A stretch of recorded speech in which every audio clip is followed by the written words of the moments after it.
Assalamualaikum warahmatullahi wabarakatuh. Anak-anak Bu Guru, kita lanjutkan materi tematik di tema 7 ya. Masih kita bahas materi di LKS. Dipersiapkan LKS, pensil dan penghapusnya. Bisa dibuka halaman 40. Di sini kita bahas tentang makna sila yang keempat. Ya, bunyinya kerakyatan yang dipimpin oleh hikmat kebijaksanaan dalam permusyawaratan perwakilan. Setelah kemarin kita bahas makna sila 1, 2, dan 3. Bisa digarisbawahi bersama makna sila keempat Pancasila. 1. Warga negara memiliki hak, kewajiban, dan kedudukan yang sama. 2. Asas kekeluargaan digunakan untuk melakukan musyawarah mufakat. Yang ketiga, mengutamakan kepentingan bersama. Yang keempat, melakukan musyawarah mufakat. Jadi, ciri dari demokrasi Pancasila yang ada di Indonesia adalah adanya musyawarah untuk mufakat dalam menyelesaikan suatu permasalahan sesuai dengan makna sila yang keempat. Lanjut ke muatan IPA di halaman 45. Nah, di sini cara menjaga kesehatan alat reproduksi pada masa pubertas. Kita garis bawahi bersama. Ini yang pertama untuk yang laki-laki, cara merawat kesehatan organ reproduksi laki-laki. Yang pertama, mengganti celana dalam 2 kali sehari. Kemudian menjalani khitan. Khitan itu sunat ya. Alhamdulillah kelas 6 sekarang sudah dihitan semua. Terakhir kemarin Zaki ya. Nah, apa tujuan dari khitan? Nah, tujuannya adalah mencegah penumpukan kotoran, sisa urin, kemudian semen atau lemak ya, dan cairan yang keluar dari kelenjar pada organ reproduksi. Nah, jadi awalnya khitan itu dianjurkan untuk laki-laki muslim ya, dengan alasan tadi kesehatan ya. Nah, tapi sekarang tidak hanya muslim, tapi kebanyakan juga Nasrani laki-laki atau orang yang beragama lain, terutama yang laki-laki juga melaksanakan khitan. Insya Allah pun gosan juga nanti akan dikhitan ya. Prosesnya pun sudah. Semoga ada hidayah, kemudian tambah sehat juga setelah selesai di khitan. Perempuan pun sama ya, hanya bedanya jika perempuan dihitannya pada saat masih bayi atau balita ya, dan tidak seperti laki-laki yang dibuang kulit ujung alat reproduksinya, tapi berbeda caranya untuk yang perempuan. Sama alasannya juga untuk kesehatan ya. Yang ketiga, menghilangkan kebiasaan mandi dengan air panas. Nah, boleh sesekali mandi dengan menggunakan air hangat ya, bukan air yang panas. Air hangat itu saat kondisi-kondisi tertentu, tapi jangan setiap hari menggunakan air hangat ya, karena air dingin bukan berarti air es ya, tapi air yang kurang lebih suhunya sekitar 21 derajat Celcius atau suhu ruangan. Nah, ini lebih bagus dibandingkan dengan air hangat setiap hari. Apa saja sih manfaat dari mandi menggunakan air dingin? Nah, di sini bisa kalian tambahkan. Yang pertama, bisa meningkatkan daya tahan. Kemudian menjaga kesehatan rambut dan kulit. Nah, ini berkaitan dengan hormon-hormon yang dan protein yang diproduksi saat air dingin itu menyentuh kulit atau tubuh kita ya. Jadi saat air dingin membasuh tubuh kita itu ada hormon atau protein tertentu yang terbentuk dalam rangka meningkatkan daya tubuh dan kesehatan rambut serta kulit. Yang kedua, menyegarkan pikiran. Kalau lagi pusing, lagi stres ya, boleh mandi dengan menggunakan air dingin, itu akan lebih adem kesannya ya tubuhnya. Kemudian bagian dari ujung kepala itu akan lebih terasa segar, meredakan depresi juga ya, atau stres ya. Jadi yang kalau lagi banyak pikiran apa segala, boleh mandi menggunakan air dingin ya, air biasa ya, jangan air es. Kemudian mempercepat pemulihan nyeri otot dan pegal linu. Ini dari segi medis ya. Nah, sedangkan untuk air hangat apa manfaatnya? Nah, ini ada beberapa, bisa ditulis juga. Melancarkan peredaran darah ya. Khawatir ada beberapa jenis penyakit di mana terjadi pembekuan atau penyumbatan pembuluh darah, sehingga kalau mandi menggunakan air hangat maka ini akan membantu untuk melancarkan peredaran darahnya. Jadi pembuluh-pembuluh darahnya lebih terbuka ya, sehingga darah mengalir lebih lancar. Kemudian melemaskan otot yang kaku atau nyeri, biasanya dikompres ya, berendam air hangat supaya yang tadinya badannya pegal-pegal ya, kemudian nyeri itu bisa berkurang. Kemudian mencegah insomnia atau susah tidur. Kalau anak-anak tidurnya malam terus nggak bisa tidur Bu, misalnya kalau anak sekolah maksimal jam 9 malam sudah tidur. Lewat dari itu tidak diperkenankan ya, tidak diperbolehkan. Maka khawatirnya nih anak-anak sering main game sampai malam karena jadi ngomongnya nggak ngantuk nih. Nah, di sini mencegah insomnia atau susah tidurnya bisa anak-anak usahakan dengan berendam atau mandi dengan air hangat. Kemudian juga mengurangi stres. Nah, di sini kalau mengurangi stres tadi air dingin pun bisa. Nah, disesuaikan atau dikondisikan dengan tubuh pada saat itu. Kira-kira banyak bolehnya membutuhkan air hangat atau air dingin ya Nak ya. Kemudian kembali lagi ke sini di bagian keempat, menjalankan pola hidup sehat, makan makanan yang bergizi, sudah kita bahas kemarin ya.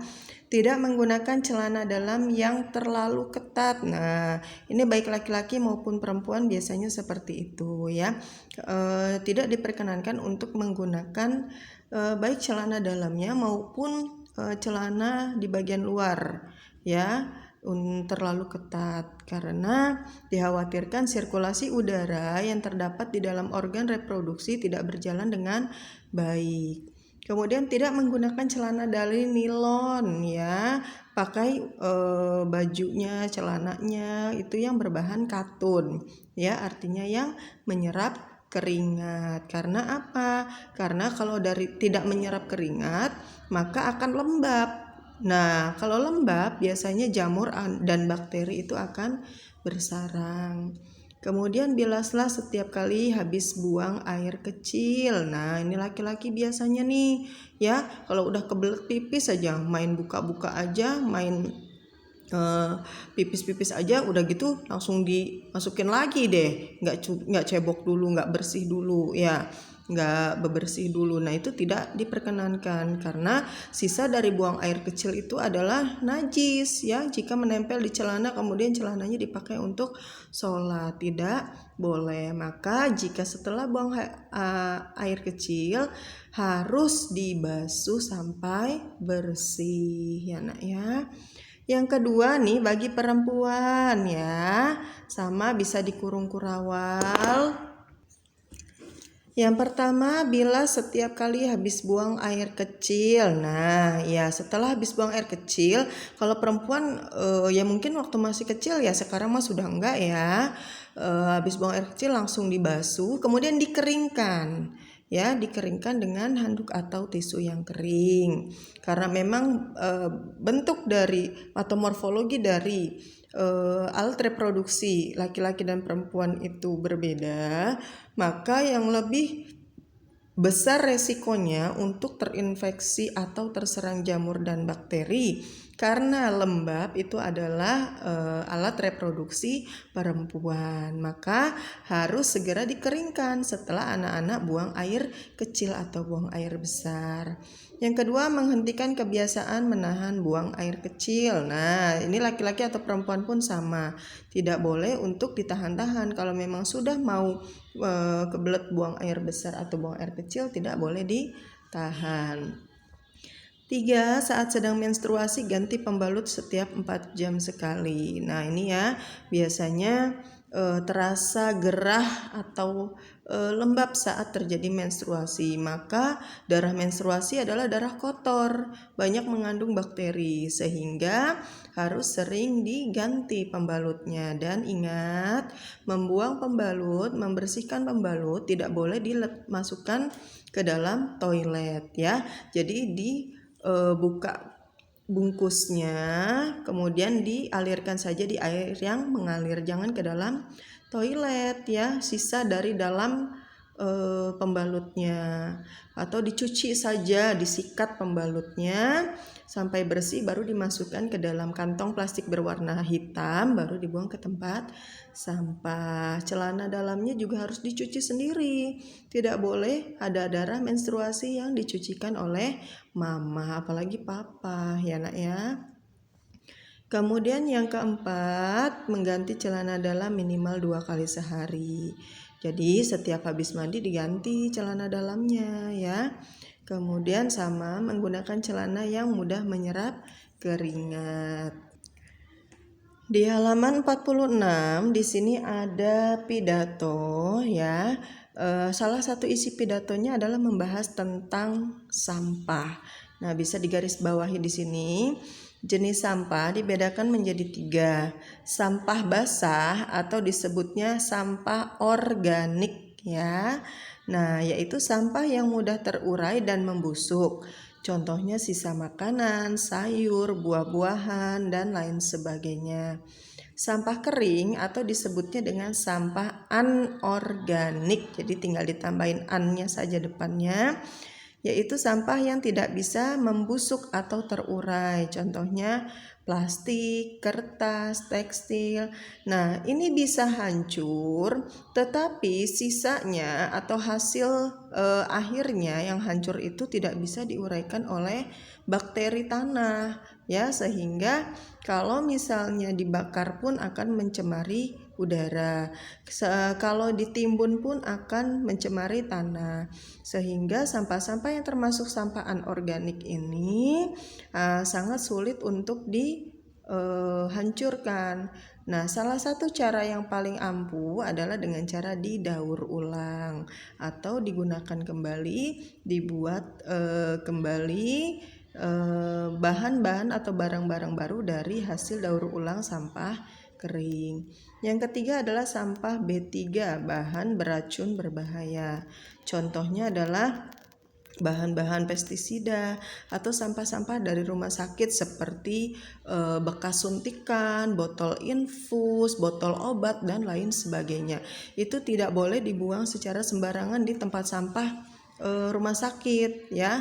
Nah, itu harus di tempat khusus yang menampung barang-barang sisa hasil sampah B3, karena khawatir jika dibuang secara sembarangan akan dipergunakan secara sembarangan oleh orang yang menemukannya. Kemudian lanjut di halaman 48, di sini ada kerjasama antara negara-negara ASEAN dalam bidang sosial budaya. Ini tidak usah semua kita bahas, cukup beberapa yang sering atau familiar kita dengar ya. Nah, yang pertama nih boleh ditambahkan kerjasama meningkatkan pariwisata.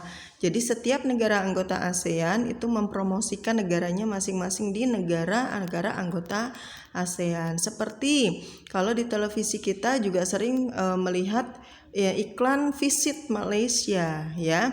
Yuk kita ke Malaysia, kita berkunjung ke sana. Nah, di sini si Malaysia ini membuat iklan untuk disebarluaskan ke negara-negara ASEAN. Sama Indonesia juga. Apa sih objek-objek pariwisata bagus yang menjadi andalan Indonesia seperti Bali, kemudian Raja Ampat dan lain sebagainya yang kira-kira menarik perhatian turis asing untuk datang ke Indonesia. Nah, Dinas Kebudayaan dan Pariwisata membuat iklannya kemudian disebar ke negara-negara anggota ASEAN lainnya. Kemudian pertukaran acara program televisi, ini bisa kalian checklist ya yang kira-kira kita poinkan. Kemudian kayak Upin Ipin ya, Upin Ipin kan dari Malaysia. Nah, ternyata Upin Ipin pun bisa kita lihat di Indonesia. Nah, di Indonesia juga sama, memproduksi misalnya Kiko ya yang suka ada di RCTI. Nah, Kiko itu produksi Indonesia, bisa juga dilihat di negara lain di ASEAN.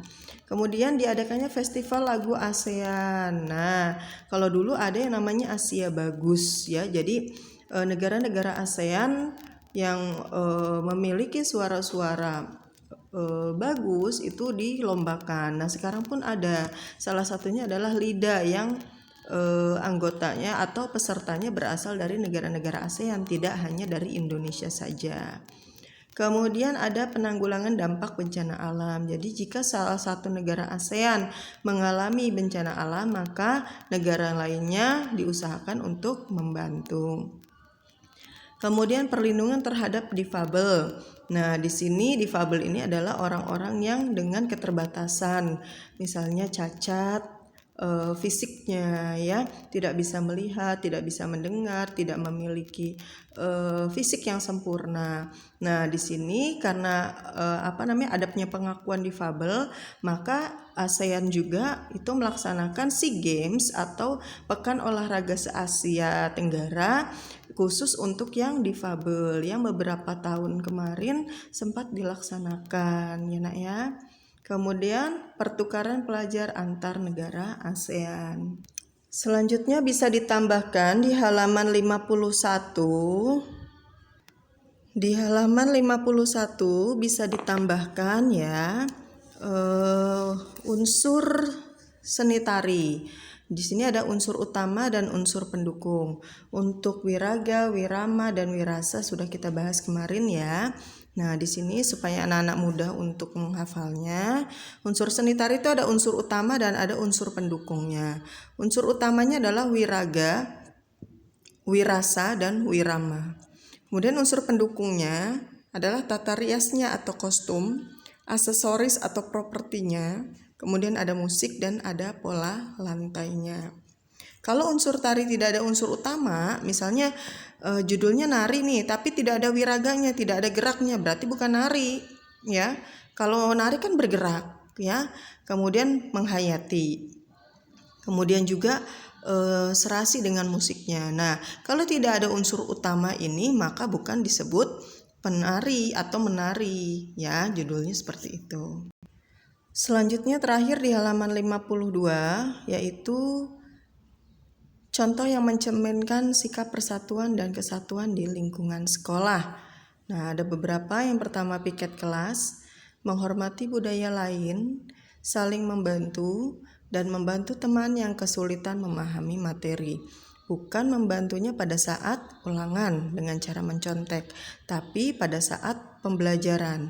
Jika memang masih belum dipahami materi yang disampaikan oleh Bapak dan Ibu guru, maka yang paham itu wajib untuk membantu temannya supaya sama-sama memahami materi yang disampaikan. Nah, mungkin ini materi yang bisa Ibu sampaikan hari ini. Selebihnya nanti anak-anak bisa mengerjakan penilaian subtema di halaman 59 sampai 63, PG-nya saja, tidak usah difotokan ya nak ya, nanti akan Ibu nilai saat dikumpulkan. Mungkin ini yang bisa Ibu sampaikan, kurang lebihnya mohon maaf. Assalamualaikum warahmatullahi wabarakatuh.